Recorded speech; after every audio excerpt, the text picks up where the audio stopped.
अस्सलाम वालेकुम पोल टू एच ऑफिशियल टीम ईयर। अच्छा स्टूडेंट्स, काफ़ी सारे बच्चों के मैसेजेस आ रहे थे कि हमें ना थर्ड ईयर की भी गाइडलाइन दी जाए, थर्ड ईयर के बारे में बताया जाए कि हमें फार्माकोलॉजी काफ़ी सारा मसला कर रही है। तो मैंने सोचा चलें फार्माकोलॉजी पे भी वीडियो बना देते हैं। तो अब इसमें सबसे पहले जो मैंने आपको बताना है वो मैंने जनरल फार्माकोलॉजी के बारे में बताना है कि इसमें से कौन कौन सी चीज़ इंपॉर्टेंट है और कहाँ से करनी है। तो स्टूडेंट्स मोस्टली बच्चे कहते हैं कि आप वहाँ से कर लें, दूसरी बुक से कर लें, लिप्पन कार्ड से कर लें, मिनी में अच्छी नहीं दी हुई। तो मेरा मानना ये है कि मिनी में भी अच्छी दी हुई है, तो आप मिनी से भी कर लें तो वो भी इनफ है। स्टूडेंट्स, आप में से जिसने अभी तक चैनल को सब्सक्राइब नहीं किया तो काइंडली वो सब्सक्राइब कर लें ताकि जो भी न्यू वीडियोस बनाएं तो वो आपको मिलती रहें। तो हम स्टार्ट करते हैं सबसे पहले जनरल फार्माकोलॉजी पे। तो जनरल फार्माकोलॉजी के इंट्रोडक्शन में सबसे पहले जो चीज़ इंपॉर्टेंट है करने वाली होती है वो ये होती है कि इसमें से आपने हाई यील्ड टर्म को देखना होता है। हाई यील्ड टर्म में आपने इसमें से जो करने वाली चीज़ है सारी की सारी बिनी नहीं करनी होती। अगर कर सकते हैं तो करें, अदरवाइज़ जो जो चीज़ें बताई जा रही हैं आप उन पे फोकस करें तो वो भी आपके यू क्यूज़ और एम सी क्यूज़ के पॉइंट्स को कवर करेंगे। इसमें जिस तरह से ड्रग्स, इसकी डेफिनेशन करनी है। अब ये 2010 में आया हुआ है, यूनिवर्सिटी क्वेश्चन है। इसके साथ पेयर रिसेप्टर, ड्रग रिसेप्टर, ये भी इम्पोर्टेंट है, ये करना है। एलिमिनेशन फेज़ कर लेनी है, एंडोसाइटोसिस एक्सोसाइटोसिस कर लेना है। यहाँ से फार्माकोडायनामिक्स कर लेना है, फार्माकोकाइनेटिक्स कर लेना है, इसकी डेफिनेशन। यहाँ से म्यूटाजेनिक की कर लेनी है। इसके बाद आपने ये करना है, इसमें से प्लेसिबो प्लेसिबो करना है। प्लेसिबो करने के बाद आर्फन ड्रग्स, ये इंपॉर्टेंट यू क्यूज हैं दोनों, तो इसको देख लेना है और ये एम सी क्यूज में पूछा जाता है आपसे, तो इसको अच्छे से देख लेना है। इसमें जो आर्फन ड्रग्स होती हैं वो कौन सी ड्रग्स होती हैं? ऐसी ड्रग्स होती हैं जो पेशेंट्स के नंबर के एक्सपेक्टेड नंबर जो होते हैं पेशेंट्स के वो कम होते हैं, स्मॉल होते हैं, फिर भी वो डिजीज़ के रिलेटेड बनाई जाती हैं, तो उनको हम आर्फन ड्रग्स कहते हैं।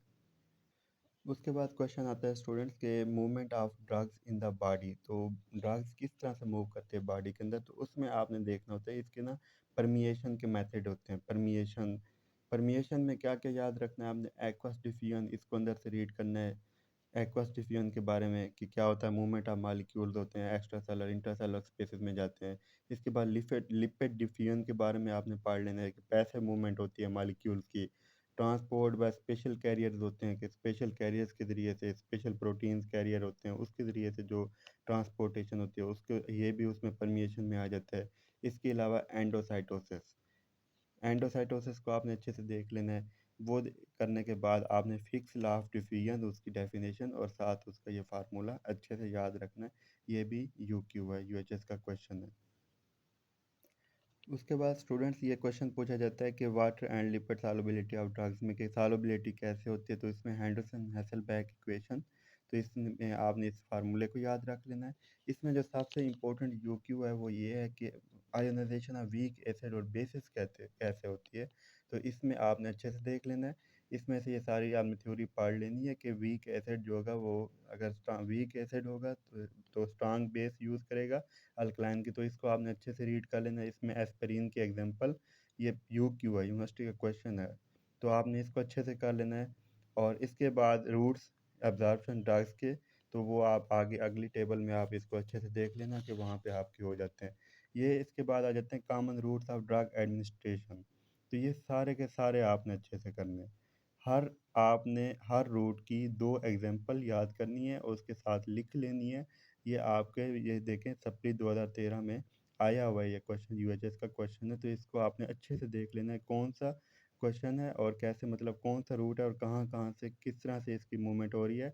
और इसमें सबसे ज़्यादा जो इम्पोर्टेंट चीज़ होती है वो ये होती है कि इसमें आपने देखना है कि कौन से ऐसा रूट है जिसमें फर्स्ट पास इफेक्ट अवॉइड किया जा रहा है।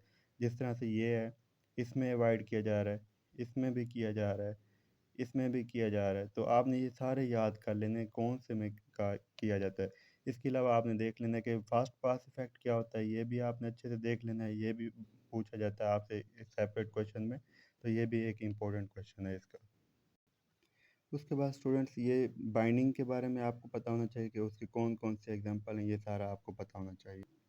उसके बाद स्टूडेंट्स आपने ये चीज़ करनी है कि फास्ट ऑर्डर एलिमिनेशन कौन सा रिएक्शन होता है, उसके बाद ज़ीरो ऑर्डर एलिमिनेशन कौन सा होता है। और इसके साथ ही आपने देख लेना कि फास्ट ऑर्डर एलिमिनेशन में हाफ लाइफ एलिमिनेशन ये एमसीक्यूज में पूछा जाता है कि ये किस में आती है, तो फास्ट ऑर्डर एलिमिनेशन में आती है। इसके अलावा ज़ीरो ऑर्डर एलिमिनेशन के बारे में, और ये दोनों आपने ग्राफ भी ड्रा करने हैं लाजमी है। इसके साथ साथ ये भी आपने अगर पूछा जाए तो ये ड्रा करने होते हैं। उसके बाद उस चैप्टर में से स्टूडेंट्स कोई एज सच कोई चीज़ ऐसी इंपॉर्टेंट नहीं थी जो जिसकी वजह से मैंने उसको स्किप कर दिया। उसके बाद हम बात करते हैं फार्माकोडायनामिक्स की।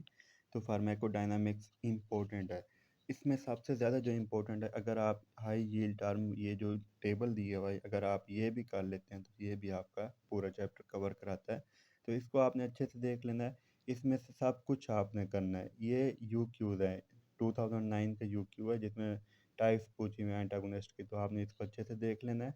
इसके अलावा EC50 ED50 TD50 ये सब कुछ आपने देखना है, एफिकेसी पोटेंसी। तो इसमें से आपने इसको अच्छे से कर लेना है, और ये भी आपने ड्रा कर लेना है, एक ये और एक ये, इन दोनों को ड्रा कर लेना है। आपने देख लेना है कहाँ पे ये EC50 है, तो कहाँ पे ये सब कुछ देख लेना है। और इसके अलावा KDB वाला भी देख लेना है आपने। ये भी मतलब आ सकता है, पूछ सकते हैं आपसे। और इसके अलावा स्टूडेंट्स ये जो जितने भी एंटागोनिस्ट या कुछ भी दिया हुआ है, एगोनिस्ट एंटागोनिस्ट, ये आपने इसके एग्जांपल्स ढूंढ के लिख लेनी है साथ ही इसके, ताकि ये भी आप उसके साथ लिख सकें। स्टूडेंट्स आपकी अपनी मर्ज़ी है, अगर आप अंदर से रीड करना चाहें तो आप अंदर से कर सकते हैं, अदरवाइज़ जो हाई यील्ड टर्म वाला टेबल है तो उसके अंदर सब कुछ यही कुछ मेंशन किया हुआ है, आप अंदर से भी रीड कर सकते हैं। अदरवाइज़ वो भी इनफ है। ये भी आप देख सकते हैं, इसमें full agonist, partial agonist, inverse agonist, biased agonist, ये सब कुछ आप इसमें देख सकते हैं। उसके बाद स्टूडेंट्स ये क्वेश्चन आपसे पूछा जाता है कि थेराप्यूटिक इंडेक्स और थेराप्यूटिक विंडो में क्या डिफरेंस है, तो आपने ये लाजमी अच्छे से कर लेना है, यहाँ से कर लें तो आपने बिल्कुल मतलब आपने बहुत अच्छे से करना है इसके बाद। और इसकी बात करते हैं हम कि ये signalling mechanism of drug effects, तो signalling mechanism of drug effects की बात करें तो यू क्यू ये भी इम्पोर्टेंट यू क्यू है यूनिवर्सिटी का, और ये आपने अच्छे से देख लेना है, और 2022 में भी यही क्वेश्चन आया है। इसमें से स्टूडेंट्स आपने इसको भी रीड कर लेना है कि रिसेप्टर टाइप्स कौन कौन सी हैं और कैसी हैं, कौन कौन से जैक स्टैट, ये सब कुछ आपने देख लेना है। ये 2021 में क्वेश्चन आया हुआ है, तो आपने इसको अच्छे से देख लेना है। उसके बाद स्टूडेंट्स बात आ जाती है इसकी फार्माकोकाइनेटिक्स वाला चैप्टर की। तो इसमें जो इसकी डेफिनेशन है, इसका निमोनिक भी है एड मी। ए से एब्जॉर्प्शन, डी से डिस्ट्रीब्यूशन, और एम से मेटाबॉलिज्म, और ई से एलिमिनेशन। तो आपने इसको भी अच्छे से डिस्ट्रीब्यूशन और एलिमिनेशन, तो आपने इसको भी अच्छे से देख लेना है। ये इसकी डेफिनेशन में आ जाता है। इसके अलावा ये जो इसकी हाई यील्ड टर्म है, इसमें से clearance, half life, bioavailability और area under the curve, fast pass effect और स्टेडी स्टेट वाला आपने अच्छे से देख लेना है। ये यूक्यूज पूछे जाते हैं, यूनिवर्सिटी के एमसीक्यूज में भी पूछा जाता है। इसके अलावा हम बात कर लेते हैं वॉल्यूम ऑफ डिस्ट्रीब्यूशन की। तो ये इसकी डेफिनेशन और इसकी ये फार्मूला और इसके साथ इसकी इम्पोर्टेंस कि क्या होती है इसकी इम्पोर्टेंस, तो आपने इसको पूरे का पूरा इसको आपने रीड करना है।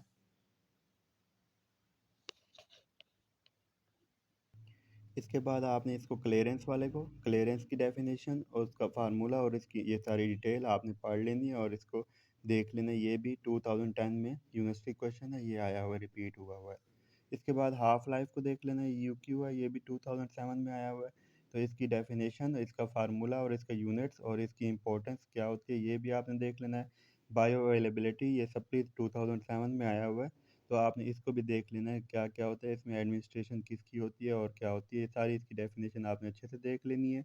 और इसके बाद हम बात करते हैं ये वाला जो ग्राफ बना हुआ है, ये भी उसी बायो अवेलेबिलिटी का है, तो इसको भी आपने अच्छे से देख लेना है। स्टूडेंट्स ये एमसीक्यूज़ के रिलेटेड ये इंपॉर्टेंट है, तो इसको भी आप एमसीक्यूज़ के पॉइंट ऑफ व्यू से जस्ट रीड कर लीजिएगा। इसके बाद स्टूडेंट्स हम बात कर लेते हैं इसकी मेंटेनेंस डोज की। मेंटेनेंस डोज वाला ये इंपॉर्टेंट है, इसका फार्मूला भी, और लोडिंग डोज ये यू क्यू है 2016 का, तो आपने इसको भी अच्छे से देख लेना है, और ये सारा का सारा इंपॉर्टेंट है, इसको आपने रीड कर लेना है अच्छे से। इसके अलावा इस चैप्टर में कोई चीज़ इंपॉर्टेंट नहीं है। अच्छा स्टूडेंट्स, मैं आपको एक और चीज़ बताना चाह रहा था कि सबसे पहले आपने इस चीज़ को देखना है, हर चैप्टर मिनी के हर चैप्टर के एंड पे जो भी एमसीक्यू दिए हुए हैं वो आपने अच्छे से करते जाना है साथ साथ। तो उनको रेपिटेशन चाहिए होती है तैयार करने के लिए। उसी में से यूनिवर्सिटी के क्वेश्चंस आते हैं, एमसीक्यूज़ वगैरह आते हैं, तो आपने उनको लाजमी कर लेना है, बहुत ज़्यादा इंपॉर्टेंट है। तो ये आपने बात भूलनी नहीं है, अपने माइंड में रखनी है। अच्छा स्टूडेंट्स, अभी इसका लास्ट चैप्टर है जनरल का। तो इसमें हमें देखना है कि इसमें फ़ेज़ 1 रिएक्शन, फ़ेज़ 2 रिएक्शन और एंजाइम इंडक्शन की डेफिनेशन आपने यहाँ से अच्छे से देख लेनी है। और इसके अलावा इस टेबल में से आपने जस्ट याद कर लेना है कि क्या-क्या हो रहा है। P450 डिपेंडेंट ऑक्सीडेशन क्या हो रही है, ऑक्सीडेशन इसमें देख लेने हैं। जस्ट आपने इनके रिएक्शंस के नेम याद कर लेने हैं। ये वैसे एमसीक्यूज़ के रिलेटेड इंपॉर्टेंट है, एससीक्यूज़ वगैरह नहीं आते इसमें से। इसके बाद आपने फ़ेज़ 2 इसकी भी आपने ऐसे ही कर लेनी है, इसमें से भी कोई रिएक्शन की आपने देख लेनी है। ये वैसे ग्लूकुरोनाइजेशन जो है एसिटामिनोफ़ेन, ये भी देख लेना है कि एमसीक्यूज़ में पूछा जाता है आपसे। इसके अलावा ये वाला जो टेबल है ये इम्पोर्टेंट है। इसमें आपसे पूछा जाता है induced P450 mediated drug metabolism, जो इंड्यूस्ड हैं उनकी आप 5 या 6 ड्रग्स के नेम लिखो। तो इनमें से आप कोई भी ड्रग के नेम लिख सकते हैं। इसके अलावा आपने इसमें से एंजाइम इन्हिबिशन में से सुसाइड इन्हिबिटर देख लेना है।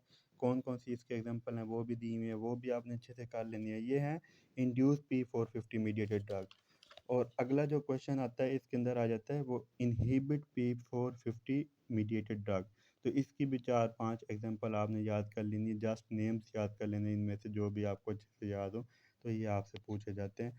और एमसीक्यूज़ तो एंड वाले आपने करने ही करने हैं, वो मैंने आपको पहले भी कह दिया। तो अब तक अगर किसी ने चैनल को सब्सक्राइब नहीं किया तो काइंडली इसको सब्सक्राइब कर लें, क्योंकि जो भी न्यू वीडियो आएगी अब फार्मा पे, पैथो पे जो भी आएगी तो वो आपको मिलती रहेंगी साथ-साथ, ताकि आप अपडेटेड रहें और आप साथ-साथ करते रहें। Thank you so much. अल्लाह हाफ़िज़।